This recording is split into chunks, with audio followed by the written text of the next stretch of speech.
सास को अपना किसी से करना बात था यो कोई कौन सास को लड़ाई एक और ने पूछा है नहीं बात सारा पूछा सार्वजनिक पूछा है एक कमाल कर दी।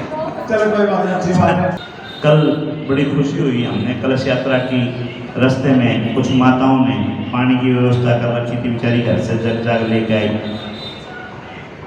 नहीं तो ऐसे भी गांव देखे हैं जहाँ निकल जाओ उनने किए, मतलब घर से बाहर भी निकल के कौन देखा हमने किए। तो इसका मतलब कुछ तो बचा हुआ है गाँव में, सब कुछ खत्म नहीं हुआ है। भाई कलश यात्रा में हमने देखा था, पहले मेरे को ध्यान आता है, आज से अगर मैं 35 साल 40 साल पुरानी बात करूं, 48 साल का हो गया तो 35 साल पुरानी बातें कर सकता हूं। निकासी वगैरह होती थी तो किसी की भी जाति से हो, कोई भी हो, तो दूध वगैरह का, पानी का व्यवस्था उस निकासी के लिए लोग करते थे, घर घर होती थी। कोई ले ना ले, अगले अपने दूध का पानी का व्यवस्था कराया करते, भाई अपने ले लो, भाई पी लो जिसने पीना। और धीरे धीरे ये चलन देखो कम होता जा रहा है। एक तो जिसका रिश्तेदार हो, जिसका परिवार हो, वो भेज सकते मैं खड़ा करके पानी पिया देना, तो पानी की कुछ जरूरत नहीं, अपना निकासी करो, निकलो जाओ, मांग कर मिल लो तो पानी मिल जाए तो ये गनीमत है। तो कल देख के ये खुशी हुई कि भाई कलश यात्रा हो रही थी, और ज़्यादा खुशी होती अगर हर घर से पानी की व्यवस्था वगैरह करके चलते, है ना। लेकिन कुछ घर तो थे जो पानी पात लेकर व्यवस्था करी। इसको देख के मन में संतोष हुआ है कि अभी परमात्मा, अभी दान धर्म, दया धर्म बची हुई। चलो, धुंधकारी की मुक्ति के लिए गोकर्ण ने 7 दिन का ये भागवत पाठ किया और उससे धुंधकारी की मुक्ति होगी। अब ये कथा सुन कौन रहा था और सुना कौन रहा था, सबसे पहला सवाल अपना यही था, और बात वहीं आके खड़ी हो गई है। पांडवों के वंश में परीक्षित थे, परीक्षित को श्राप मिल गया था। उस श्राप की मुक्ति के लिए उन्होंने सबसे पूछा। वो कथा मैं आपको जल्दी जल्दी सुनाता हूँ। जल्दी जल्दी ये थी कि पांडवों के बाद में हस्तिनापुर का सारा राज राजा परीक्षित को मिल गया। राजा परीक्षित एक धर्मात्मा राजा थे और धर्म के साथ वो अपना अनुसरण कर रहे थे। उन्होंने देखा कि एक लंगड़ी गाय, लंगड़ा बैल और गाय, दोनों की आंखों में आंसू हैं और दोनों आपस में बात कर रहे हैं। राजा परीक्षित ने जाके उनकी बात सुनी तो गाय कह रही थी कि कलयुग आने वाला है और इसमें गायों के ऊपर बहुत अत्याचार हो। मैं उनको देख के दुखी हूँ, उस चीज को सोच सोच के दुखी हूँ। बैल ने कहा, बोला तू अपने दुख में दुखी है, मैं मेरे दुख में दुखी हूँ। क्यों? बोला मेरी 3 टांग तो पहले कट गई, 1 टांग बच रही, इसने भी वो कलयुग आकर तोड़ेगा। अब ये वार्तालाप सुन के यूँ समझो बच्चे, 2 बच्चे आपस में के डरे हुए हों बहुत ज़्यादा और बात कर रहे हों, माँ बाप अगर उनकी बात सुन ले तो माँ बाप क्या करेंगे भाई बताओ। 2 बच्चे डरे हुए हैं और डर के आपस में बात कर रहे हैं, फलाना होगा, मैं पिटेगा, मैं तो मारेगा, मेरे तो टांग तोड़ेगा। तो माँ बाप उनकी बात सुन के क्या करेंगे ये बताओ, है जी। माँ बाप को कहेंगे मैं बैठा हूँ, टेंशन क्या की लेते हैं, तेरे कौन हाथ लगा होगा, मैं देखूंगा। यही बात है। राजा परीक्षित ने जाके उनको कहा कि थम निर्भय हो जाओ और ये रोना विलाप करना बंद कर दो, कौन कलयुग में मैं देखूंगा उसमें।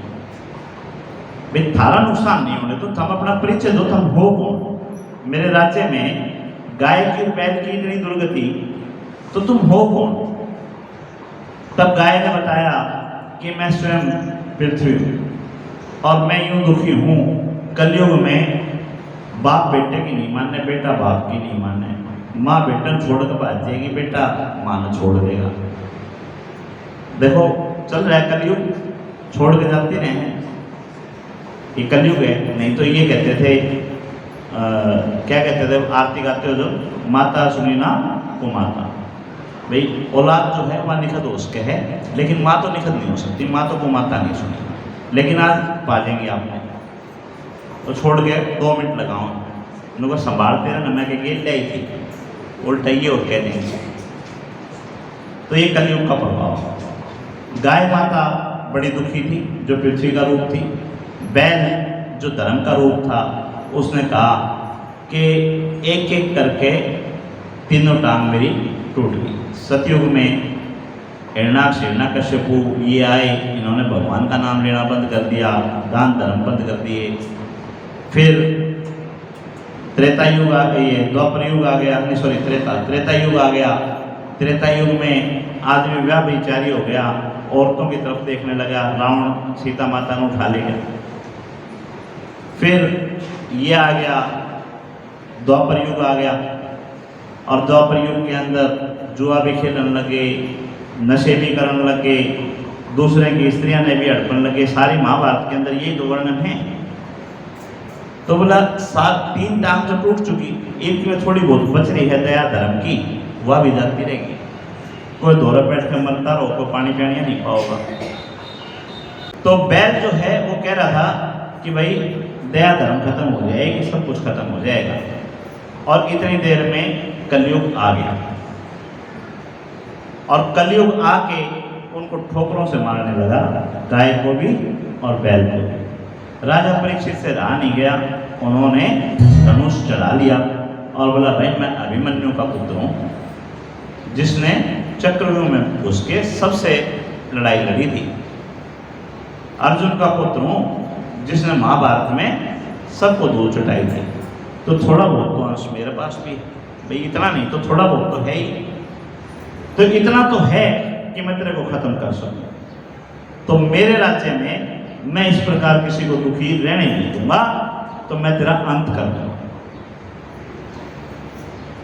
दुष्ट व्यक्ति के ऊपर जब कोई विपत्ति आती है तो वो क्या करता है, सबसे पहले पांव पकड़ लेता है, अपनी माफी मांग लेता है।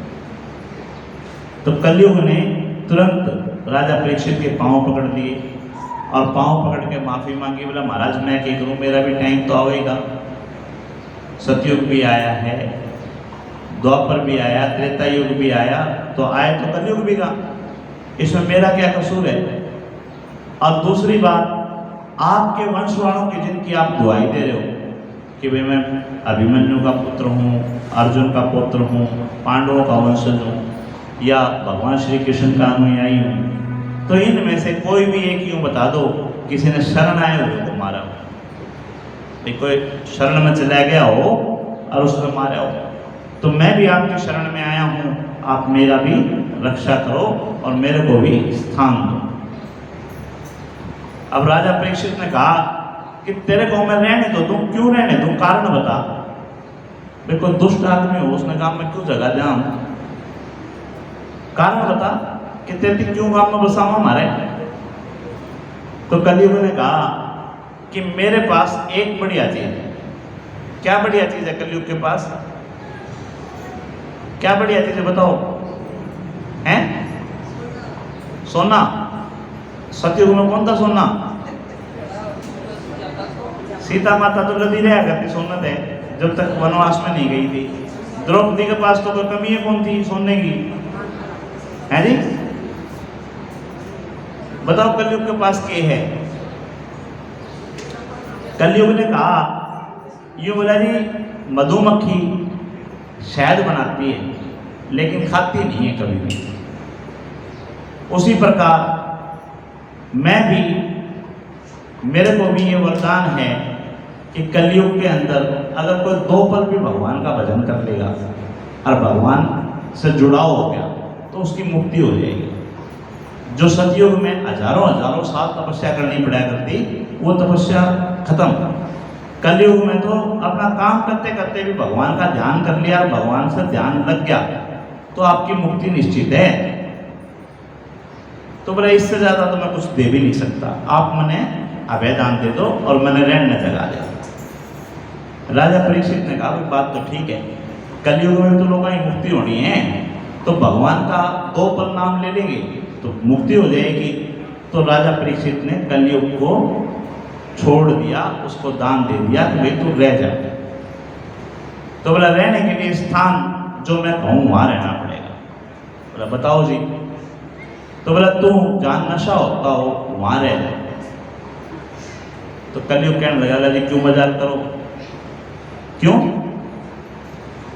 भगवान श्री कृष्ण के पुत्र सांब, जिनने नशे की वजह से दुर्वासा ऋषि को अपमानित कर दिया और दुर्वासा ऋषि के श्राप से 56 करोड़ यदुवंशी आपस में कट कट के मर गए। जिसने यह लीला देख ली हो, जिसके नशे की वजह से पूरा परिवार खत्म हो गया हो, उसके घर में भी अगर कोई नशा करेगा तो आधे है फिर तो बोला आपके राज्य में आपने कहीं नशे के ठिकाने ठेके खुलवा रखे किते भांग के ठेके, किते दारू के ठेके, किते हैं किते ना, तो ठेके तो नहीं खुलवा रखे। तो बोला जब नशे पत्ते का स्थान ही नहीं तो मैंने रहने कड़े जगह देने लग रहे हो, कोई और स्थान तो बोला फिर जहाँ व्या विचार होता हो वहाँ रह जाना। व्या विचार मतलब अपने से दूसरे की पत्नी ने पसंद करता हो कोई, या कोई पत्नी किसी दूसरे पति ने पसंद करती हो, वे दूसरे का आदमी ने पसंद करती हो, तो व्या विचार है। तो बोला तो इस व्या विचार जहाँ होता हो वहाँ रह जाइयो। बोला जी एक बात कहो, सारी रामायण महाभारत होली आपके राज्य में कहीं ऐसा स्थान आपने बना रखा है कि कोई इस तरह के आदमी रह सके? बोला ना। तो बोला फिर मैंने ये स्थान दो। बोला कोई एक ढंग का स्थान दो जहाँ मैं रह सकूं। तो उन्होंने कहा कि हमारे यहाँ स्वर्ण की कोई कमी नहीं और ना ही स्वर्ण से किसी का मोह। जब सोना दुनिया भर का हो, इन लोह से किसी का मोह हनु बताओ। भाई लोह अपने घर घर मिल जाएगा तो कौन लोह का मोह करे है? थोड़ा जलते के साथ उसने छोड़े वहाँ बदलते हैं ठाके ने, और सोना चाहे बेशक टूटन ना हो जाओ लेकिन उन्हें ठाके धरे रखना। तो सोने से उस समय मोह नहीं था। तो बोला तो सोने में रह जा। बोला ठीक है। और ये परमात्मा की माया है, वो चाहते हैं वही काम होते हैं। उनके दादा भीम जरासंध को हरा के आए थे। पता है अपने को महाभारत में जरासंध को मारा था भीम ने, तो जिसने हराया था उसको उसका मुकुट मिल गया था। और जो भीम का मुकुट उसके राजकोष में था। जैसे हमारी बूढ़ी माई अपनी सास की कोई टूम आपने दे दिया, उन्होंने कहा बेटा या मेरी दादस ने दी थी और मैंने बड़ी संभाल कर रखी, तू राखी है ना। चाहे वो कितना ही पुराना डिजाइन हो रहा हो, लेकिन कदे न कदे दिमाग में आवले आज इसमें मैं लगा कर देखूँ गुरु में, या आज इसे पैर के देखूँ, होता है भाई दरी तो है और कितना ही पुराना डिजाइन हो रहा हो, लाज इसने लगा कर देखूंगी। तो आज राजा परीक्षित के भी मन में आ गई कि ये मुकुट आज मैं धारण करके चलूंगा, और वो जरासंध का मुकुट धारण करके चल पड़े। कपिल शर्मा शो कौन कौन देखता है? देखिए उसमें एक सीरियल आया था, मेरे को ध्यान आ गया, बोला हमारी तो पैंट जो है ना वो भी हमारे डिजाइन में हो जाए। भाई नए कपड़े जब लेके आते हो वो अलग सिस्टम के होते हैं, लेकिन जब उसको पहनना शुरू कर देते हो तो कपड़े भी आपके ही मतलब के हो जाए। मतलब कभी दूसरे के कपड़े पहन के देखियो आपका सूट को नहीं आए, आपके कपड़े कितने खराब हो रहे हो, आप पहनोगे आपने बहुत कंफर्ट लगेगा, हाँ भाई मैंने आराम मिला। और दूसरे के कपड़े कितने बढ़िया हो, आपका सूट आओ कौन। तो वो मुकुट आज पहना और उस मुकुट के अंदर उसका स्वभाव आ चुका, जरासंध का स्वभाव आ चुका था। और ऊपर से कलयुग महाराज आने की तैयारी पे थे। कलयुग भी आज राजा के सिर पे विराजमान हो गए, और सिर पे जब कलयुग आता है तो बुद्धि आ लेता है। और हमारे देवकीनंदन ठाकुर जी कहते हैं कि उस समय सोना ज़्यादा था तो सोने में निवास था। आज जिसके पास आवश्यकता से अधिक संपत्ति है वहाँ कलयुग है। जिसके बेहिसाब संपत्ति पड़ी है ना, या पक्का निश्चित मान लियो उसकी औलाद कोर्ट में खड़ी पाओगी तुम। उनके यह पाओगा यो 1 बीघा जमीन मेरी बनी थी या उसके क्यों कर गई। आवश्यकता से अधिक संपत्ति जहाँ है वहाँ कलयुग का निवास है, ये देवकीनंदन ठाकुर जी कहते हैं। तो अब राजा की बुद्धि हल्ली और राजा के मन में आया कि शिकार खेलने चल। और शिकार खेलने भी कहाँ चल, जहाँ पे पशु पक्षियों को किसी का भय ना हो। श्रृंगी ऋषि समक ऋषि के उत्तर, सम्यक ऋषि के आश्रम में शेर और बकरी एक घाट पे पानी पिया करते। इसका मतलब ये है कि शेर को ये वो नहीं थी कि मैंने अब बकरी खानी, और बकरी को ये भय नहीं था कि वो तुम्हें खा जाएगा। इतनी शांति थी वहां पे। और सम्यक ऋषि के आश्रम में राजा परीक्षित शिकार करने के लिए चले गए। सम्यक ऋषि ध्यान में बैठे थे, उनके शिष्यों ने उनको रोक दिया कि महाराज आश्रम में प्रवेश वर्जित है। अब राजा के सिर पे कलयुग विराजमान था, उन्होंने उनको फेंक दिया एक तरफ और बोले कि ये संपूर्ण पृथ्वी मेरी है, तो ये आश्रम भी मेरा हुआ। जब मेरा आश्रम है तो तू कौन होता है मेरे को रोकने वाला। और वो बिना इजाजत सम्यक ऋषि के आश्रम में प्रवेश कर गए। सम्यक ऋषि ध्यान में बैठे थे और राजा परीक्षित ने देखा कि भाई ये आंखें बंद करे बैठे। तो कलयुग के प्रभाव से उन्होंने कहा कि तू मेरा अपमान कर रहा है, मैं तेरे सामने आ रहा हूं, तू आंख बंद करके बैठे है।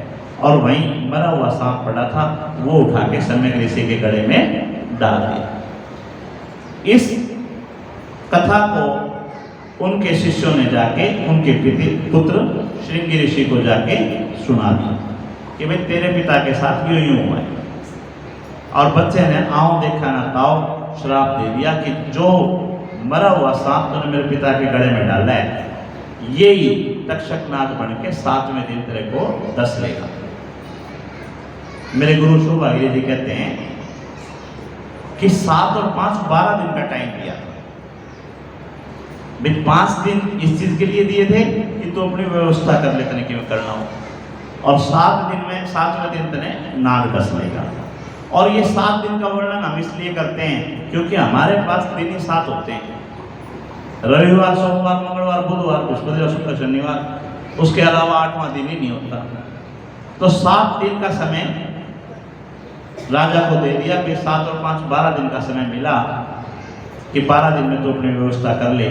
5 दिन में राजा ने अपना राजपाट अपने पुत्र जन्मेजय को सौंप दिया और अपने गुरुओं को सबको बुला के सबसे पूछा कि भाई कोई उपाय बताओ। तब किसी ने कहा कि तू खूब दान पुण्य कर, किसी ने कहा कि तीर्थ यात्राओं पे घूम, किसी ने कहा हवन पूजन करवा। लेकिन उस समय हमारे सुखदेव महाराज प्रकट हुए वहां पे। सुखदेव महाराज व्यास जी के पुत्र थे। पूरी कथा कल सुनाऊंगा व्यास जी की, आपने आज समय ज्यादा लग जाएगा।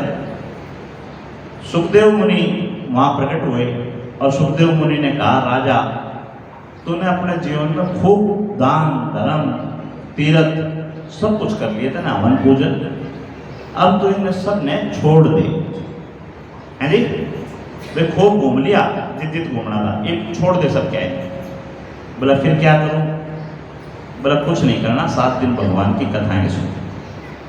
7 दिन भगवान की कथाएं सुन, भगवान की कथाएं सुनने से ही तेरे को मुक्ति मिल जाएगी। और कुछ नहीं करना तेरे, ना तेने दान धर्म करना, ना पूजन करना, ना हवन करना, ना तेने किते घूम करना, कुछ नहीं करना, शांति से बैठना तेने बस, और कुछ नहीं करना। राजा परीक्षित को ये बात समझ में आ गई और 7 दिवसीय ज्ञान यज्ञ शुरू हो गया। इसमें उन्होंने एक सवाल अपने गुरु सुखदेव मुनि से भी पूछा। क्या पूछा था? कि 7 दिन में मुक्ति निश्चित हो जाएगी। बच्चे को अगर पढ़ाओ, उन्होंने कहा बेटा यो काम करेगा तो या चीज मिलेगी, तो बच्चे के मन में संशय होगी, तो वो पूछेगा ना कि 7 दिन में पक्का हो जाएगी। तो उन्होंने कई वर्णन बताए कि उसकी भी होगी, उसकी भी होगी, उसकी भी होगी। और फिर सुखदेव मुनि ने कहा कि 7 दिन तो छोड़ो, 2 पल में भी मुक्ति हुई है, 2 पल में भी परमात्मा प्राप्त। तो बोला वो कौन था? जिसको 2 पल में मुक्ति प्राप्त हुई। था कोई नाम ध्यान आता है भागवत में? भगवान राम के वंशज राजा खटवांग हुए। राजा खटवांग देवताओं की तरफ से दानवों के युद्ध में शामिल हुए और देवताओं का एक दिन हमारा 1 साल है। 6 महीने सूर्य उत्तरायण रहता है, 6 महीने दक्षिणायन रहता है, यानी उनका एक दिन होता है पूरा।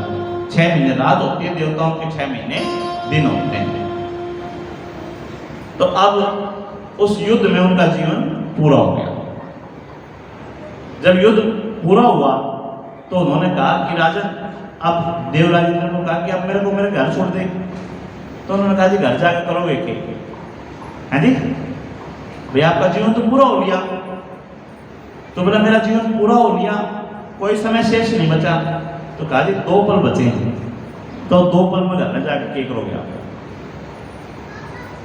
पूरे रह जाओ, स्वर्ग में रह जाओ, क्या जरूरत है जाने की? तो उन्होंने कहा कि बोला ना, जल्दी से मेरे को मेरे घर छोड़ो। और राजा खटवांग उस 2 पल के लिए अपने अयोध्या में आए हैं और अयोध्या में आके जोत जलाई है और भगवान की प्रतिमा सामने रख के उन्हीं का ध्यान करते हुए अपना शरीर पूरा कर दिया। और हमारे यहाँ कहते हैं अंतमति सो गति, जैसी हमारी मति होती है वैसी हमारी गति हो जाती है। राजा खटवांग को स्वयं परमात्मा का रथ लेने के लिए आया। यानी इस कलयुग में भी 2 पल में भी परमात्मा की प्राप्ति हो सकती है। लेकिन वो 2 पल कौन से होंगे? वो 2 पल वो होंगे जब आप इस शरीर को छोड़ोगे। उस समय आपको क्या ध्यान आया, वो आपकी परीक्षा है। कल हमने यही कथा करी थी, यही बताया था कि सारी जिंदगी आपने क्या किया क्या नहीं किया, कितना पढ़े कितना नहीं पढ़े, कोई मतलब नहीं।